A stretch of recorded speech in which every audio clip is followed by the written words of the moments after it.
बिस्मिल्लाहिर्रहमानिर्रहीम। अस्सलामुअलैकुम dear students. इससे पहले लेक्चर में हमने रिएक्टिविटी ऑफ अल्केन पढ़ा था, जिसमें हमने free radical substitution reaction of alkane along with their mechanism plus ईटा बेस्ड एमसीक्यूज डिस्कस किए।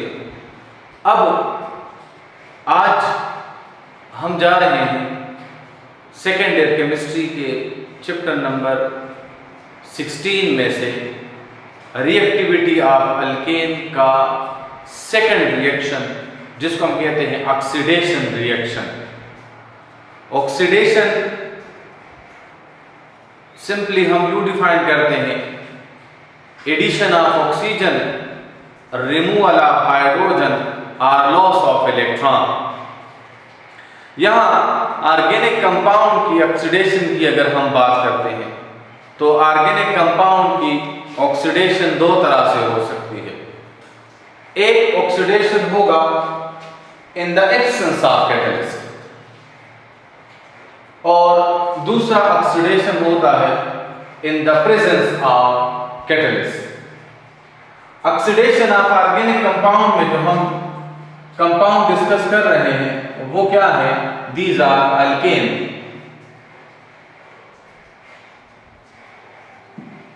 मतलब अल्केन कैटालिटिकली भी ऑक्सीडाइज हो सकते हैं और नॉन कैटालिटिकली भी ऑक्सीडाइज हो सकते हैं। कैटालिटिक ऑक्सीडेशन से हमें क्या हासिल होगा और नॉन कैटालिटिक ऑक्सीडेशन से हमें क्या हासिल होगा?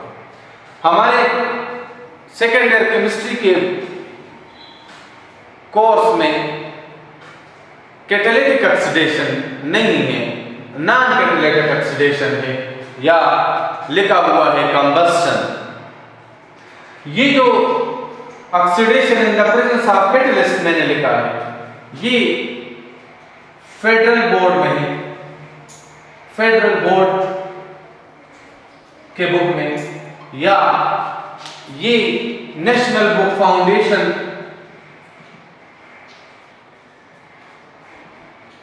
उसमें है, जो एफएससी का करिकुलम इन्होंने लिखा है। ये पंजाब टेक्स्ट बुक बोर्ड में है, जो कि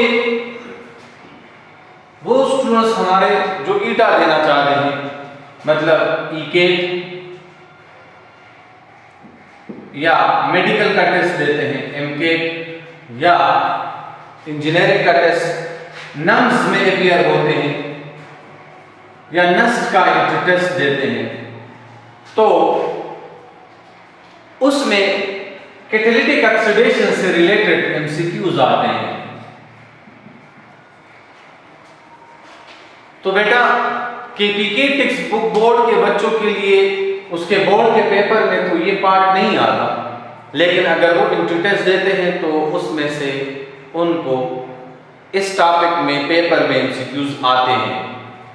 और बाकी जो मैंने मेंशन किए हैं, फेडरल बोर्ड, पेंडी बोर्ड, आगा खान बोर्ड, सेट 2 का जो टेस्ट होता है, जो लोग फॉरेन स्कॉलरशिप के लिए अप्लाई करते हैं, या पंजाब बोर्ड के जो करिकुलम है उसमें है, तो उनके बोर्ड के या उनके जो पेपर्स होते हैं उसमें ये क्वेश्चन आ सकता है। पहले हम नॉन कैटालिटिक ऑक्सीडेशन डिस्कस करते हैं, मतलब oxidation in the absence of catalyst, मतलब जब कैटलिस्ट ना। हम इसके लिए जो कंडीशन ऑर्गेनिक रिएक्शन के लिए ये याद रख लें, कंडीशन यूज होते हैं, क्योंकि ऑर्गेनिक रिएक्शन इंतहाई स्लो होते हैं, because organic compound are covalent in nature. तो ऑर्गेनिक कंपाउंड के लिए स्पेसिफिक कंडीशन रिक्वायर्ड होते हैं for the specific reaction. It depend upon the stability of molecule ना। जो अल्केन है, अल्केन के ऑक्सीडेशन के लिए हम सिंपली यूज करते हैं फ्लेम या स्पार्क यूज करते हैं। मतलब सिंपल हम उसको जलाते हैं, इग्निशन करते हैं बर्निंग मैचस्टिक से। ये है condition for non catalytic oxidation of alkane. अब तीन तरह की ऑक्सीडेशन हो सकती है जिसमें हम एक्सेस सप्लाई ऑफ ऑक्सीजन, ये जो on the basis of supply of oxygen we have three types of oxidation: excess supply of oxygen, limited supply of oxygen and very limited supply of oxygen। मतलब अगर हम ज्यादा मिकदार में oxygen supply करते हैं, like first member है methane. Methane को जब हम जलाते हैं in the absence of catalyst but in the presence of oxygen it will give carbon dioxide and water, but the reaction is unbalanced, क्योंकि कार्बन तो एक है लेकिन ऑक्सीजन यहाँ 3 है, हाइड्रोजन यहाँ 4 है, वहाँ 2 है।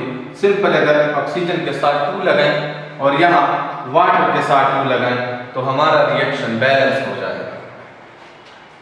1 मोल ऑफ मीथेन को कंप्लीटली ऑक्सीडाइज करने के लिए हमें 2 mole of oxygen molecule required है, जिससे 1 मोल कार्बन डाइऑक्साइड और 2 मोल वाटर बनेगा।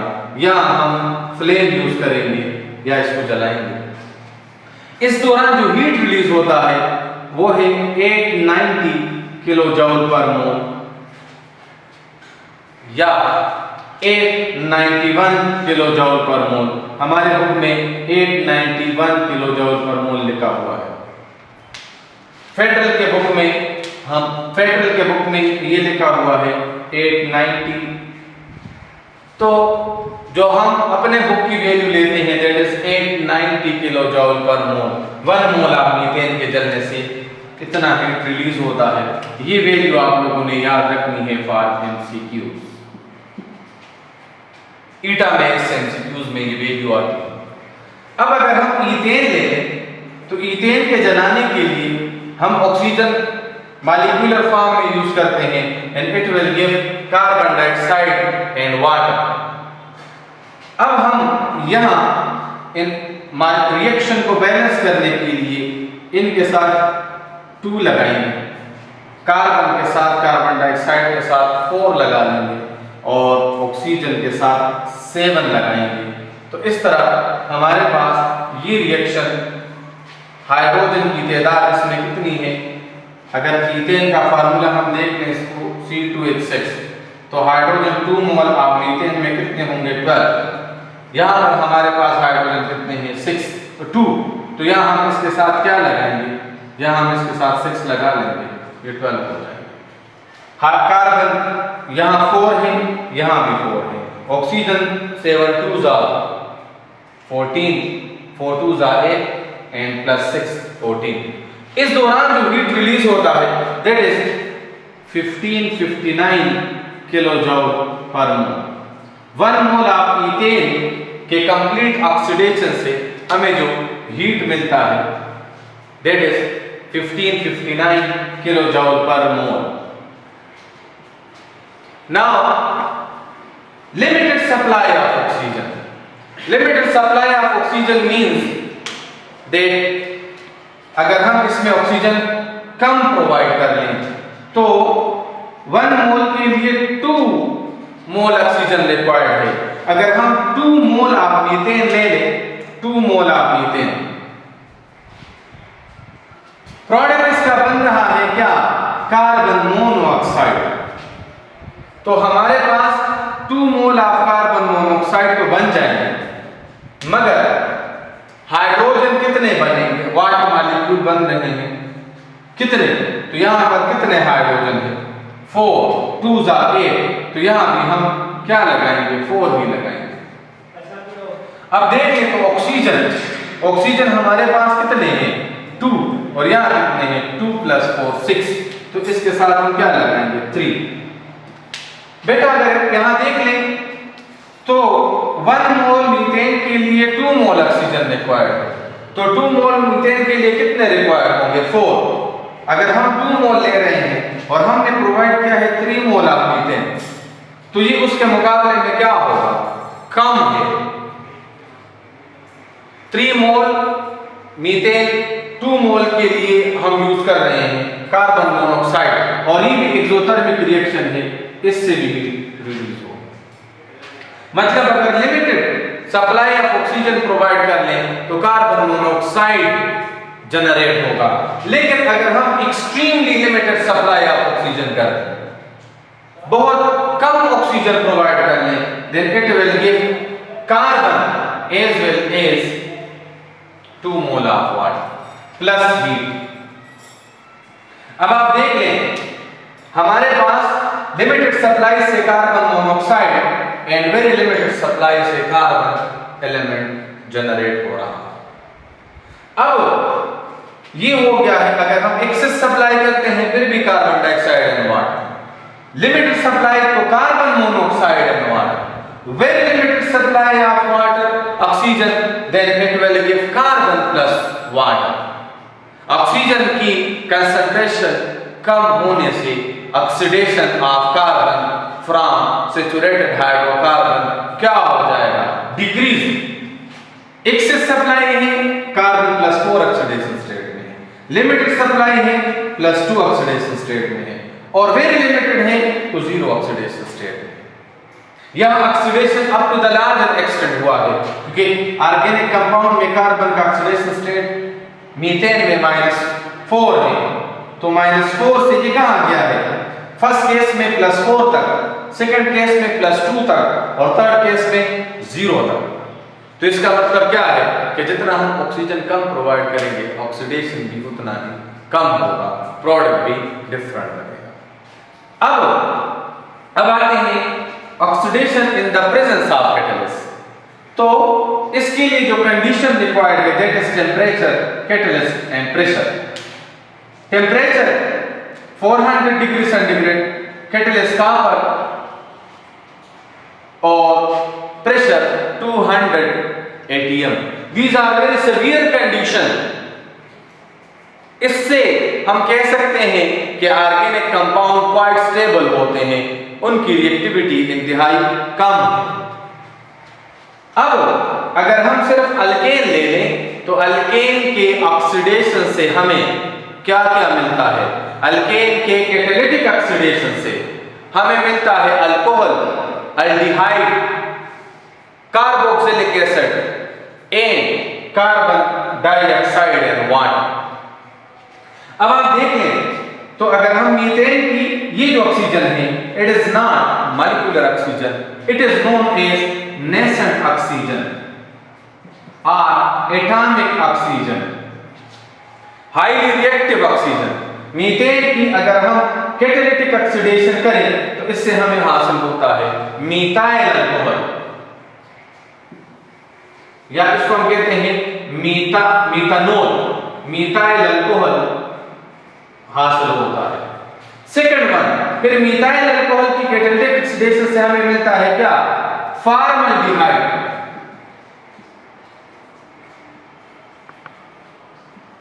ये अल्डिहाइड का फर्स्ट मेंबर है।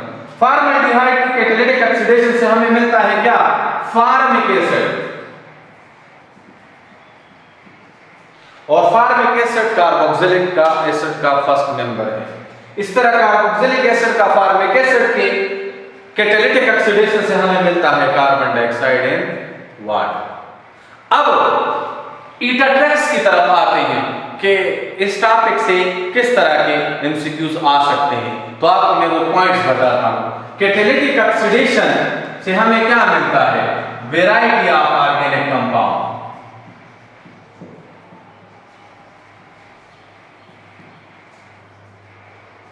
देखें क्या क्या मिलता है। Number 1, catalytic oxidation of alkane से हमें मिलता है क्या, अल्कोहल, अल्डिहाइड, कार्बोक्सिलिक एसिड।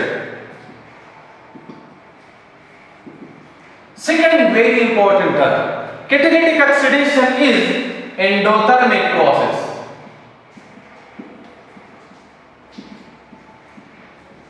ये एंडोथर्मिक रिएक्शन है, ये एक्सोथर्मिक रिएक्शन नहीं है। मतलब ये हुआ कि कैटालिटिक ऑक्सीडेशन से हम अल्कोहल, अल्डिहाइड, कार्बोक्सिलिक एसिड हासिल कर सकते हैं। इसके लिए जो कैटलिस्ट रिक्वायर्ड है, कंडीशन रिक्वायर्ड है, ये याद रखने हैं। Copper catalyst 400 degree centigrade temperature, 200 atm pressure. Now another term that is known as non-catalytic oxidation. Non-catalytic oxidation क्या है? It will give carbon dioxide, carbon monoxide and carbon. These are also very useful substances. Carbon dioxide कब produce होगा? Non catalytic oxidation of alkane से।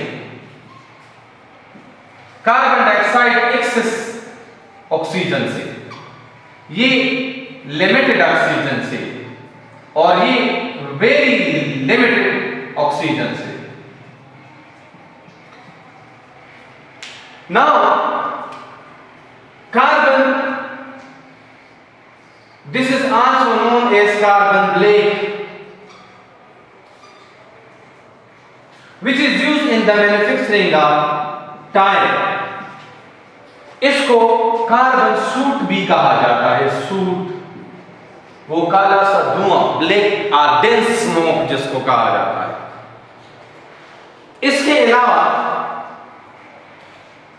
ये जो process है non catalytic oxidation, highly exothermic है।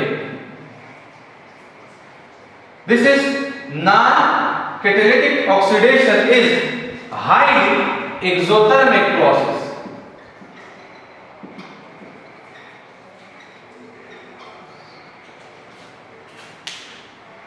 तो इस तरह ये जो मैंने पॉइंट्स लिखे हैं सिर्फ एक एमसीक्यूज नहीं है, 1 2 3 4 5 इस तरह 6 7 8 9 10 डिफरेंट एंगल से आप लोगों से क्वेश्चन पूछ सकते हैं। मैंने उसके आंसर लिख दिए। ये पॉइंट्स डिस्कस करने के बाद हमारा एलिफेटिक हाइड्रोकार्बन का चैप्टर का एक पोर्शन कंप्लीट हो गया है अल्केन का। इसके बाद वाले लेक्चर में हम अल्केन कंप्लीट हो गया है। इसके बाद वाले लेक्चर में हम अल्कीन की केमिस्ट्री पढ़ेंगे। तब तक के लिए इजाजत दें। अल्लाह हाफिज।